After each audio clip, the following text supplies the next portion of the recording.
경찰서 정문에서 동료에게 단속된 숙취 운전이라도 징계 감경의 길이 있을까요? 오늘 이 시간에는 공무원 신분을 위협하는 음주운전 사건에서 소청 심사가 왜 중요한지 분석하겠습니다. 행정사님, 정말 눈앞이 캄캄합니다. 전날 밤 22시에 술자리를 마치고 충분히 잤다고 생각했습니다. 다음날 아침 8시에 출근하려고 운전대를 접었는데 경찰서 정문 단속에서 수치가 나왔습니다. 저도 비슷한 상황입니다. 경찰 공무원으로서의 명예가 실추된 것은 물론이고 중징계 위기까지 걱정됩니다. 두 분 모두 심리적 압박이 크시겠지만 숙취운전은 일반적인 음주운전과 법리적으로 다르게 접근해야 합니다. 핵심은 고의성 여부입니다. 술을 마시고 바로 운전한 것이 아니라 수면을 통해 해독을 시도했다는 점이죠. 수면 시간이 7시간 정도 되는데 이 부분이 소청심사에서 긍정적인 요소로 작용할 수 있을까요? 매우 중요한 포인트입니다. 단순 음주운전은 운전 당시 이미 취해 있음을 인지한 고의범죄로 봅니다. 반면 숙취운전은 운전자가 자신의 상태를 정상으로 오인할 여지가 있어 비난 가능성이 상대적으로 낮습니다. 하지만 경찰 내부 지침은 일반 공무원보다 훨씬 엄격하다고 알고 있습니다. 감경이 현실적으로 가능할까요? 맞습니다. 경찰청 음주운전 징계 양정 기준에 따르면 보통 강등이나 정직 이상의 중징계가 내려집니다. 그러나 사건의 특수성과 평소 근무 태도, 그리고 포상 이력을 종합하여 재량권 남용을 주장해야 합니다. 제가 15년 동안 성실히 근무하면서 받은 표창들이 이번 소청심사에서 도움이 될 수 있을까요? 당연합니다. 상습성이 없다는 것을 증명하는 가장 강력한 증거가 바로 장기 근속과 성실한 근무 실적입니다. 여기에 더해 단속 지점이 집에서 경찰서까지 불과 2km 내외의 단거리였다는 점도 강조해야 합니다. 저는 단속 당시 호흡 측정 결과에 불복해서 체열 측정을 요구했었습니다. 이게 악재가 될까요? 체열 측정은 양날의 검입니다. 대개 호흡 측정보다 수치가 더 높게 나오는 경우가 많아 주의해야 합니다. 만약 수치가 상승기에 있었다면 체열 결과가 불리할 수 있지만 하강기였다면 반등의 기회가 됩니다. 위드마크 공식을 역이용한다는 이야기를 들었는데 구체적으로 어떤 전략인가요? 음주 종료 후 일정 시간이 지난 시점에 혈중 알코올 농도를 역산하여 단속 시점의 수치를 다투는 것입니다. 소수점 단위의 미세한 차이로도 정직이 강등으로 바뀌거나 인용 여부가 결정될 수 있습니다.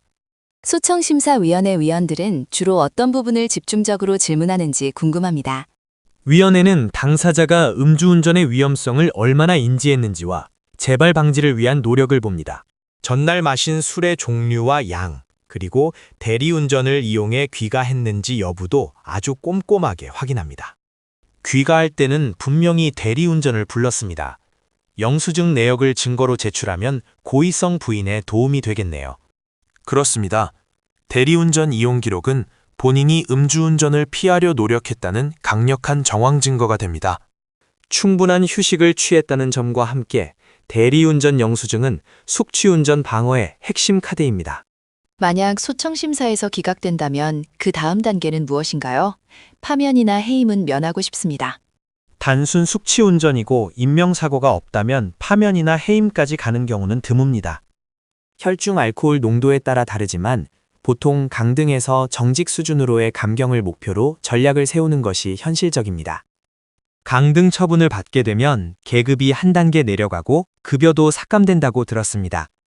네, 경찰 공무원에게 강등은 매우 가혹한 처분입니다. 그래서 정직 3개월 이하로 낮추는 것이 중요합니다. 정직으로 감경된다면 신분은 유지하면서 일정 기간 후 현직으로 복귀할 수 있기 때문입니다. 혼자서 준비하기에는 법리적 논리가 너무 복잡해 보이는데 행정사님의 조력이 절대적이겠군요. 소청심사는 사실관계 정리도 중요하지만 위원회를 설득할 수 있는 법리적 구성이 핵심입니다. 유사한 판례와 소청 사례를 분석하여 해당 처분이 왜 과도한지를 논리적으로 입증해야 합니다. 경찰서 정문 단속이라는 특수성 때문에 조직 내부에서도 시선이 좋지 않아 걱정입니다. 심리적으로 위축될 수밖에 없는 상황이지만 감정적 호소보다는 객관적 지표로 승부해야 합니다. 평소의 적극 행정 실적이나 지역사회 봉사활동 내역도 감경의 소중한 밑거름이 됩니다. 반성문과 탄원서도 준비해야 할까요? 주변 동료들의 도움을 받기가 조심스럽습니다. 진정성 있는 반성문은 기본입니다. 탄원서는 동료들의 부담을 고려해 핵심 인원에게만 받는 것이 좋습니다. 중요한 것은 본인이 이번 사건을 통해 얼마나 깊이 뉘우치고 있는지 위원회에 전달하는 것입니다. 말씀을 듣고 나니 이제야 어떻게 대응해야 할지 가닥이 잡히는 것 같습니다. 숙취운전은 한순간의 방심으로 발생하지만 그 결과가 공무원의 일생을 결정짓게 해서는 안 됩니다. 법이 허용하는 범위 내에서 최대한의 관용을 끌어낼 수 있도록 정교한 대응 시나리오를 짜야 합니다. 소청심사위원회 개최 전까지 준비할 시간이 촉박한데 바로 시작하면 될까요? 네, 징계 결정 통지서를 받은 날로부터 30일 이내에 소청 심사를 제기해야 하므로 서둘러야 합니다. 지금 바로 관련 자료들을 수집하고 사건 경위서를 작성하여 법리 검토에 착수하겠습니다. 믿고 맡기겠습니다. 제 간절한 마음이 소청심사위원회에 잘 전달되었으면 좋겠습니다. 전문가와 함께라면 불가능해 보이는 감경도 충분히 현실로 만들 수 있습니다.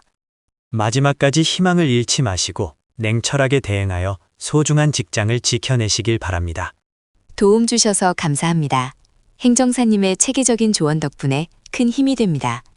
어려운 상황일수록 절차를 준수하고 전문적인 논거를 제시하는 것이 인용으로 가는 지름길입니다. 징계 문제로 어려움을 겪고 계신다면 주저 말고 연락해 주세요. 누리행정사 사무소가 여러분의 든든한 파트너가 되겠습니다.